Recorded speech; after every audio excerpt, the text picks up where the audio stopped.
మీరు నన్ను నమ్మగలిగితే నేను మీతో ఒక సత్యం చెప్తా. వెంకటేశ్వర స్వామి ఇప్పటికీ వింటారన్నీ. అన్నీ తెలుసు ఆయనకి, అన్నీ తెలుసు. ఎవరిని కొండ మీదకి రానివ్వాలో తెలిసి, ఎవరిని రానివ్వకూడదో తెలుసు. ఎవరు తనకి పరమభక్తుడో తెలుసు, ఎవరు భక్తుడు కాడో తెలుసు. నేను మీకు ఇంకా సత్యం చెప్పాలంటే, ఆయనకి అభిషేకం చేసి స్నానం చేశాక ఇప్పటికి చెమట పడుతుంది. ఆ చెమట తుడుస్తారు బట్టతోటి. ఆ తుడిచిన బట్ట వాసన చూస్తే సువాసనలు వస్తాయి.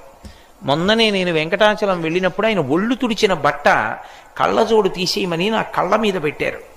పెడితే నాకు 1.5 గంట సేపు చల్లతనం వదలలేదు కళ్ళని పట్టుకుని. అంత సువాసనలు వస్తుంది. దివ్యమూర్తి.